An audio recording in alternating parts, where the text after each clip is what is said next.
Yeah, let's go ahead and move on to the match of the night. Yes. Serena Deeb and Riho in the women's tournament. Man, was one hell of a match. And I told Heather, my wife, this as we were watching. I was like, I think that's the best match I've seen all year. And I feel like I said the same thing about Thunder Rosa versus Britt Baker. Yeah, you did. Dominic, these ladies are taking it to the net. Those are the top two matches of the year so far. And I'm gonna be shocked if anything outdoes them. It was impressive, man. Super impressive. And like Serena Deeb, the way she works and how, what we're familiar with, and then Riho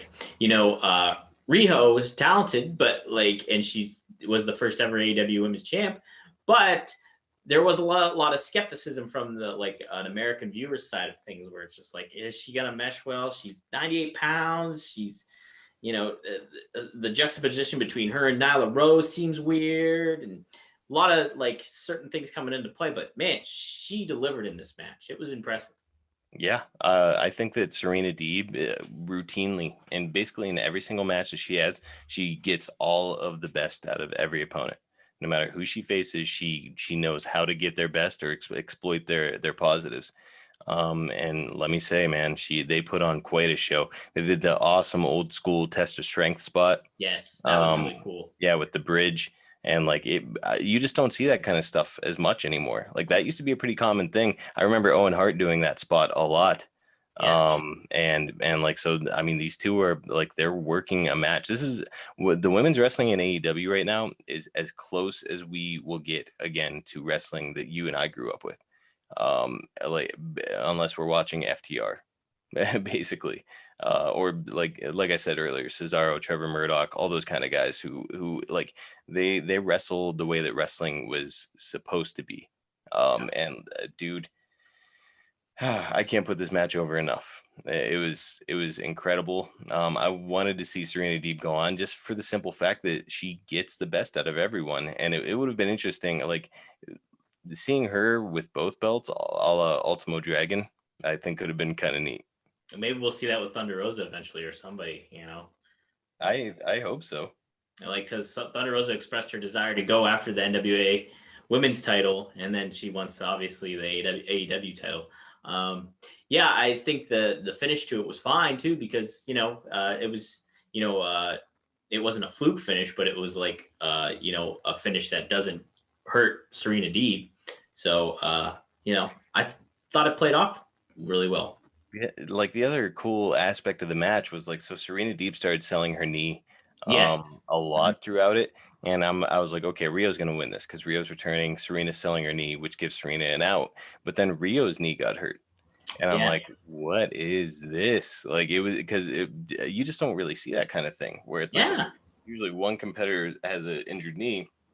And so that means they're at a disadvantage. But then throughout the match, the other competitor injured her knee. And I'm like, who's going to win this match? I really couldn't quite put the pieces together. So, I mean, and that's what you want as a wrestling fan, isn't it? Where it's just like, holy smokes, what's going to happen here? Yeah. Storytelling, man. And, JR said it really well at the end of the match. He basically insinuated that, the men, by comparison, have got some work to do. They've got to step up their game. And what he said verbatim, I wrote it down, is, men, you have some work to do. Yeah. And they do, by comparison to what the ladies in AEW are doing right now, some of the most compelling wrestling on TV right now.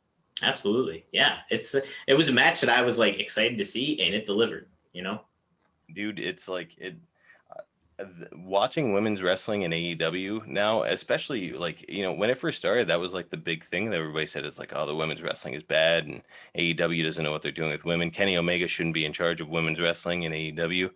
And it's dude, now from what it started as to the point that it's at now, it night and day, must watch wrestling, the best wrestling on television, bar none.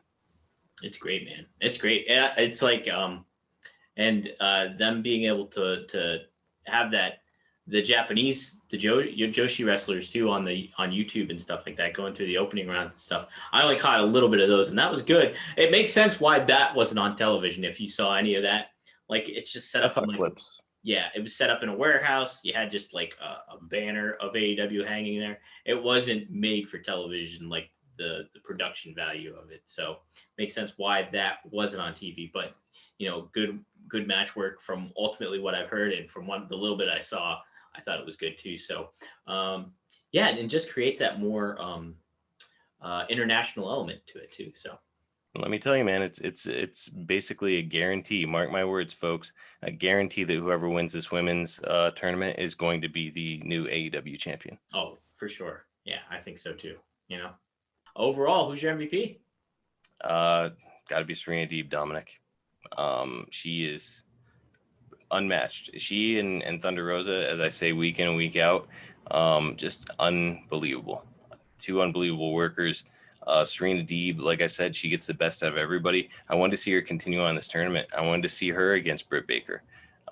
So it's, we've got some interesting things. It appears in our future when it comes to the AEW women's division, and Serena Deeb is going to be right in the mix because she is Thunder Rosa, I think, is the best worker in the world, but man, Serena Deeb is right there with her. Heck, I mean, you made the references to her being like that vibe being like Owen Hart. And you called her the Bret Hart there. She's the excellence of execution. Right.